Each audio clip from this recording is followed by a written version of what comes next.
Hi, my name is Steve Wall. I'm a citizen of the White Earth Nation, and I'm also a faculty emeritus with the Indigenous Liberal Studies Department at the Institute of American Indian Arts. Today, we're going to be taking a look at federal Indian policy and Indian education. And the purpose of this session is to provide background and context for the creation of the tribal college movement.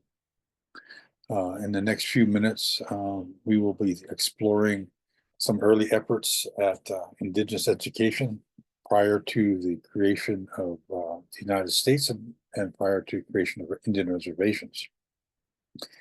We'll also be looking at federal assimilative policies and the practices that flow from those policies.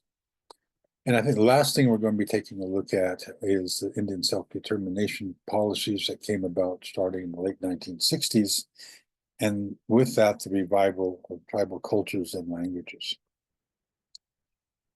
When we look at Indian education prior to the creation of reservations, but also prior to the creation of the United States, we see that some of the institutions that we consider as the formative colleges in the United States, Harvard and Dartmouth, both had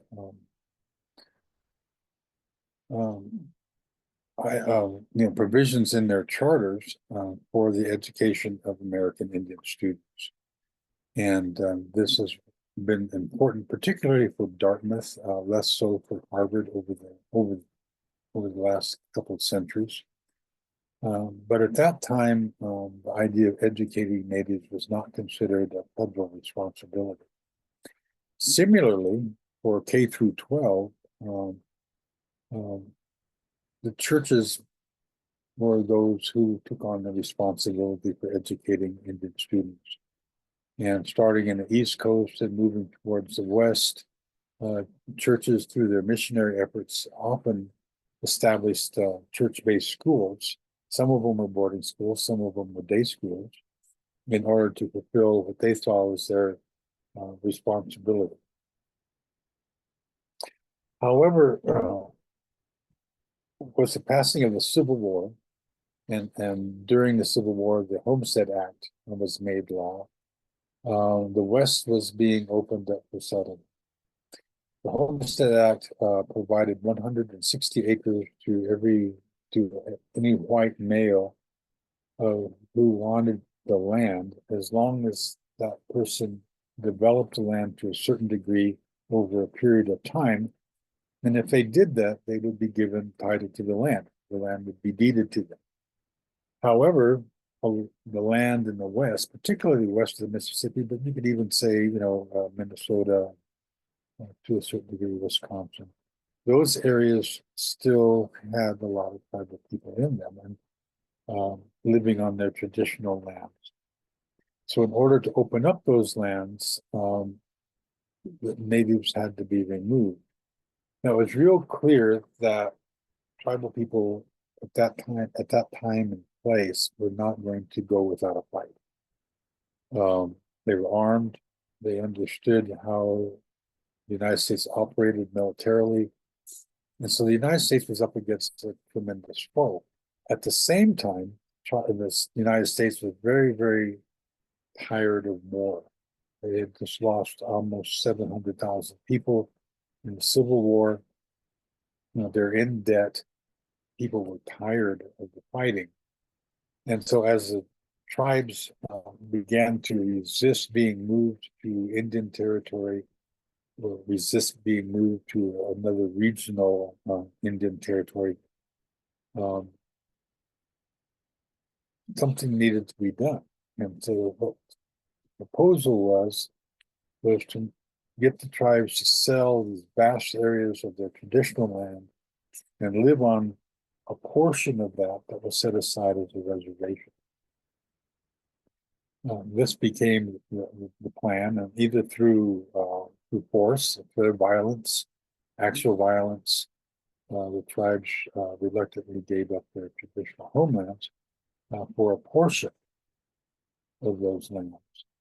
What this did, not only did it, address the issues of opening the West for settlement, but also created dependency on the reservations because the traditional economy, which relied on the sum total of all the tribal traditional lands, was no longer available. And so the traditional economy collapsed, and they became dependent on the federal government for everything, basically. Now, what ended up happening as a result of that was there was a change in policy from one of removal and extermination, which was the approach prior to the Civil War, to one of assimilation. Now the tribes are not going to be removed or exterminated. Now, to achieve that policy goal, they took three different approaches. The first one was to instill this idea of private property, because all the land is held in common. No one individual owned the land. However, with the passage of the Dawes Severalty Act, also known as the Allotment Act, Native families were given 160 acres, just like with the Homestead Act. And the idea was that once they got this land, they would suddenly kind of magically become like white people. That didn't happen. The only thing that really happened was that tribes lost 2/3 of their land base, lost 100 million acres in a very short period of time because of the nature of that law. The second way that they approached assimilation was to change this idea of jurisprudence, i.e., right and wrong. And they did that by establishing tribal courts and tribal law and order codes. But if you look at those codes, they were based in criminalizing cultural practices. It's against the law to participate in tribal dances. It was against the law to see a medicine man for health issues. It was against the law to participate in any kind of ceremonies. It was against the law to have a polygamous marriage, against the law to destroy the property of a deceased person. All of these went to criminalizing culture as opposed to criminalizing negative behavior like assault and battery or destruction of property or anything that you would find in any ordinary law and order code. They also transferred jurisdiction from the tribe to the federal courts in serious matters such as murder, larceny, arson, rape, these kinds of things. So no longer could tribal traditional law deal with those kinds of issues. And lastly, they went directly after tribal cultures and languages by establishing boarding schools. Boarding schools were based on an experiment conducted by a military colonel, Richard Pratt. He took some Native prisoners of war and sent them to Hampton Institute, which is a black college, and to see how readily they took to learning and becoming more assimilated. And he felt, and so did a whole bunch of other people, felt that they responded quite well. So they established the Carlisle Indian Industrial School in 1879 on the theory that if they took young people, particularly children, away from their homelands and isolated them far, far away, that they would be more amenable to change. Some of the kids were as young as 6 years old. My grandmother was 12 when she went to Carlisle. And by taking away from them from their language, their culture, from their land, and particularly from their family, they created loneliness and isolation and a confusion that ended up being a situation where the students became dependent on the BIA system. Their lives were structured around the military regimen. There was forced conversion to Christianity. And they also had the outing program that ensured that the students understood the expectations that white Americans had for them, but really was just unpaid labor for farmers and small manufacturers and unpaid domestic servants for the girls. The boarding schools have had a long-term negative impact on tribal communities. Um, from the abuse and isolation, loneliness comes to historical trauma that we're just now beginning to transcend. And we've had languages lost. Many have been totally gone extinct. Many are threatened. Very, very few are healthy right now. There's been a tremendous loss of indigenous knowledge, spiritual practices, all as a result of the assimilation policies, and particularly the boarding schools. Kill the Indian, save the man was the motto of Colonel Henry Pratt. And he was the founder of Carlisle Indian School. And this became kind of the driving force for hundreds of boarding schools that came up during, based in Pratt's experiments.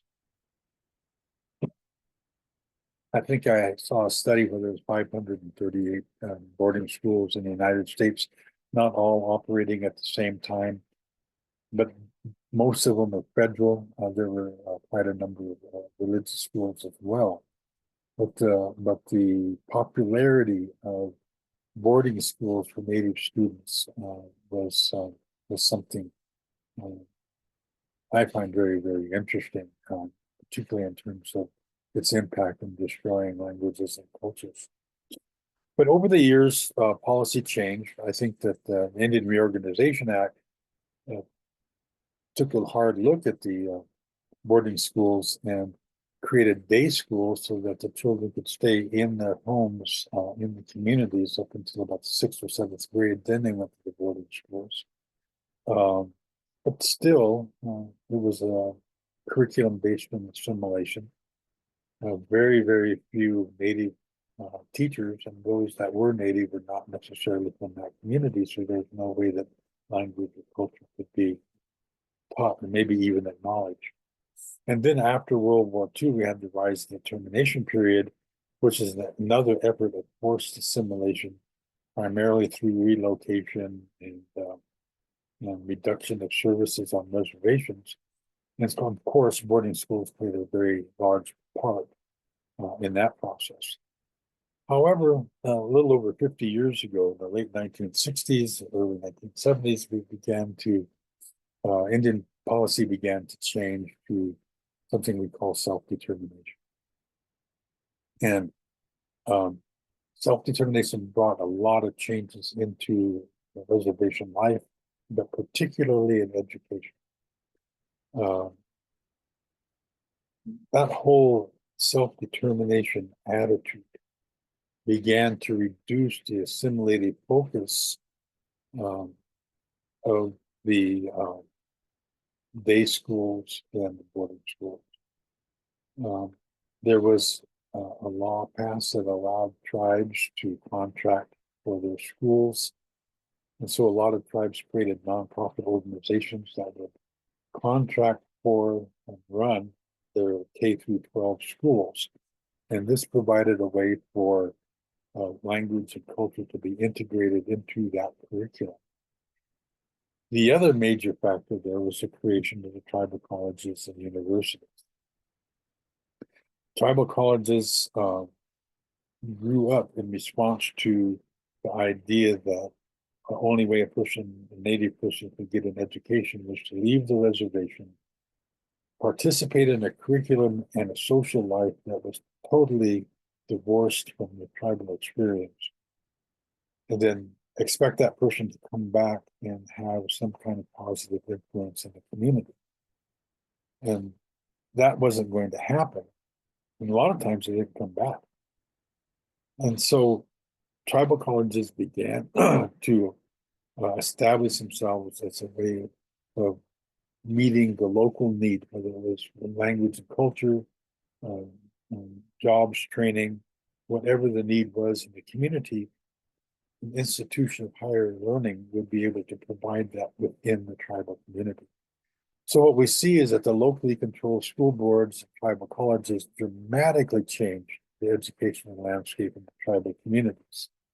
And what we see now, that there's 38 tribal colleges, something like that, we're seeing a real powerful movement that has provided a way for tribes to meet their educational needs from job training, workforce, workforce, I don't know that word. Anyway, and all the way up to academic, advanced academics, master's programs. So this is the background that I think is needed for the remainder of this course. Thank you.